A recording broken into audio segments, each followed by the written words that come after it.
Le droit de se taire est un droit fondamental en droit pénal, mais qu'en est-il dans les procédures de sanction de l'AMF? On en parle tout de suite avec mon invité Philippe Glaser, associé chez Taylor Wessing. Philippe Glaser, bonjour. Bonjour Arnaud. Alors la première question que j'ai envie de vous poser pour démarrer, c'est qu'est-ce que le droit de se taire? Le droit de se taire, c'est un droit fondamental reconnu par la Déclaration des droits de l'homme, qui est le droit de ne pas s'auto-incriminer, tout simplement. On le connaît bien devant le juge pénal, puisque dès la garde à vue, l'instruction ou devant la juridiction répressive, on a le droit de se taire, et ces droits sont toujours notifiés par les officiers de police judiciaire ou par les magistrats.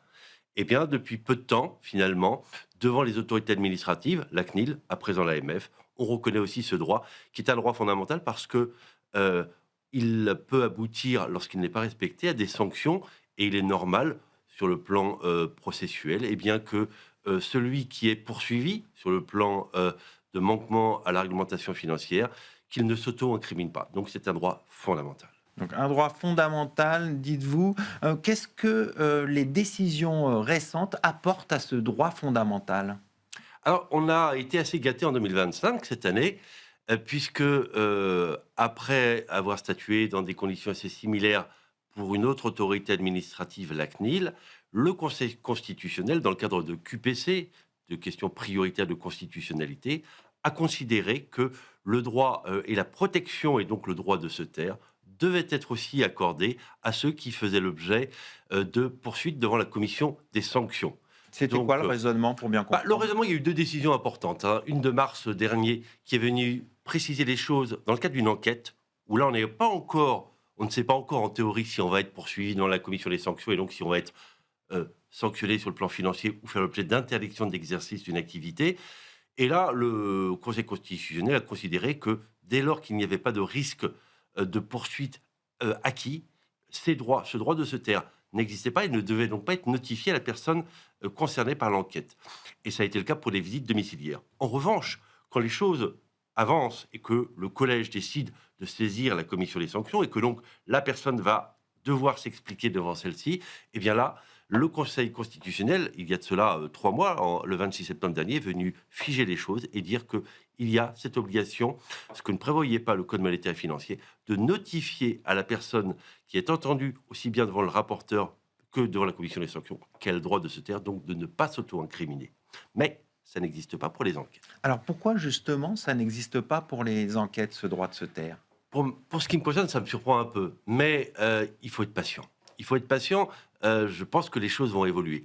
On considère, et c'est ce que dit le Conseil constitutionnel dans sa décision du 21 mars dernier, qui concernait une enquête où une visite domiciliaire avait été réalisée, on considère que cette procédure d'enquête a un seul objectif, de collecter pour les agents de l'AMF des éléments, des informations, des documents. Il n'y a donc pas, à ce stade-là, prétendument, de volonté de poursuivre l'un ou l'autre, et donc il n'y a pas de raison de notifier des droits particuliers. C'est juste prendre des documents C'est pour... prendre des documents, mais c'est intéressant cette décision si on la lit avec attention, parce qu'elle vient exiger tout de même des agents de l'AMF que s'ils viennent à interroger à l'occasion de la visite une personne, il faut respecter le principe de loyauté, c'est-à-dire ne pas profiter de cette visite qui est autorisée par le juge des libertés et de la détention pour obtenir des aveux ou des déclarations qui pourraient auto-incriminer la personne interrogée.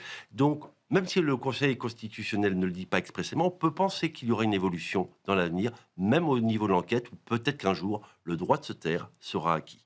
Il faut attendre une prochaine QPC ou une Il décision faut attendre, il faut jurisprudentielle? faire confiance aux avocats qui sont pleins d'imagination pour retrouver les vices des procédures. Et on peut penser en effet qu'en fonction des conditions de l'enquête, certains tenteront devant la commission des sanctions d'obtenir une nullité. Il faut vivre une enquête de l'AMF, c'est pas simple. Les enquêteurs font leur travail, veillent au respect de la réglementation, à ce que ceux qui ont manipulé les cours, par exemple, soient sanctionnés. Mais c'est très intrusif. Mais c'est très intrusif et c'est, pardon de le dire pour l'avoir vécu, assez violent. Il y a de la pression, et on prépare nos clients aux enquêtes, aux auditions. Alors on va s'intéresser aux recours en cas de non-respect du droit de se taire. Quels sont ces recours? Ces recours, ce sont, je l'ai indiqué en début d'entretien, c'est quand même un droit fondamental. On le reconnaît à tout justiciable lorsqu'il est en garde à vue, devant un juge d'instruction ou un un magistrat du siège. C'est le droit de se taire et c'est donc fondamental pour ne pas s'auto-incriminer. Donc, bien évidemment, lorsque on considère que ce droit n'est pas acquis, on peut en demander la nullité. Ne nous faisons pas d'illusions, alors même que le Code monétaire et financier n'a pas encore été modifié à la suite de la QPC. L'AMF, depuis début 2024, a pris les devants et maintenant, lorsque les poursuites sont engagées, c'est-à-dire une notification de grief est adressée à une entité ou à une personne physique, eh bien, il lui est rappelé automatiquement qu'elle a le droit de se taire. Donc ce droit est effectif. Il est effectif. Pas pour les enquêtes, et c'est peut-être là, en fonction des conditions du déroulé de l'enquête, qu'on pourra espérer que les avocats fassent preuve d'imagination et soulèvent éventuellement une nullité de l'ensemble de la procédure. D'accord. Alors, certains plaident pour un alignement complet sur le droit pénal. Est-ce qu'il faut aligner les procédures de l'AMF sur les procédures de droit pénal ? Ça va dépendre. Si vous interrogez un avocat, ce que je suis, je vais vous dire oui. Je pense que c'est d'autant plus important puisque même au niveau de l'enquête, alors même que ce droit n'est pas encore reconnu, et je l'ai indiqué, il y a quand même une certaine violence, une confrontation avec les enquêteurs de l'AMF. Quand je parle de violence, elle est bien sûr pas... c'est une violence morale. Mais c'est moral, c'est assez impressionnant, c'est comme une garde à vue, il faut le vivre. Faut le vivre. Et donc, je pense que là où déjà on a accordé quand même, et heureusement, le droit à la personne entendue lors d'une enquête d'être assistée d'un avocat, il faut aussi cela. Et d'autant plus qu'il y a une proposition de loi un peu malmenée en ce sens que le calendrier parlementaire n'est pas concentré sur celle-ci, de loi contre la fraude financière. Qu'est-ce qu'elle prévoit ? Elle prévoit vraiment un élargissement des moyens de l'AMF, qui pourra, comme en matière pénale, par exemple, utiliser de fausses identités pour interroger, pour obtenir des éléments, pour pouvoir, si j'osais dire, un peu s'infiltrer dans les dossiers, notamment. Donc il y a quand même des pouvoirs accrus qui sont envisagés pour l'AMF. Ça ne me heurte pas, puisque l'AMF est là pour garantir les droits la stabilité du marché et les droits des investisseurs. Par contre, il faut des garanties. Mais il faut les garanties, ça me semble évident. Quelle garantie au-delà de ce que vous avez dit ?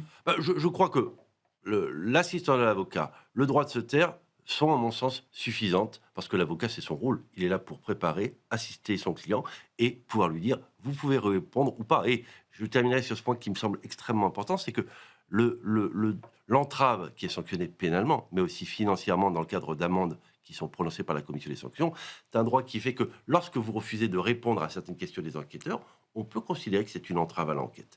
Et ça, moi, en tant qu'avocat, ça me heurte parce que donner des informations, oui, mais on sait la limite, elle est ténue entre donner des informations et prendre le risque de s'auto-incriminer. Donc les droits fondamentaux, c'est la présence de l'avocat, elle est acquise, et le droit de se taire. Donc vous attendez quand même des évolutions pour ces garanties en suivant... Oui, je pense qu'elles viendront à un moment ou un autre. Ça fait quand même 2 ans moins de 2 ans même, que les autorités administratives sont contraintes au respect, lorsque des sanctions sont envisagées, de la notification de ce droit de se taire. Je pense qu'en matière d'enquête, pour cette phase-là, ce droit va être aussi reconnu à terme. J'en suis convaincu. On va conclure là-dessus. Merci Philippe Glaser. Je rappelle que vous êtes associé au sein du cabinet Taylor Wessing. Merci Arnaud. Tout de suite, on continue avec un sujet qui fait débat, l'encadrement des loyers.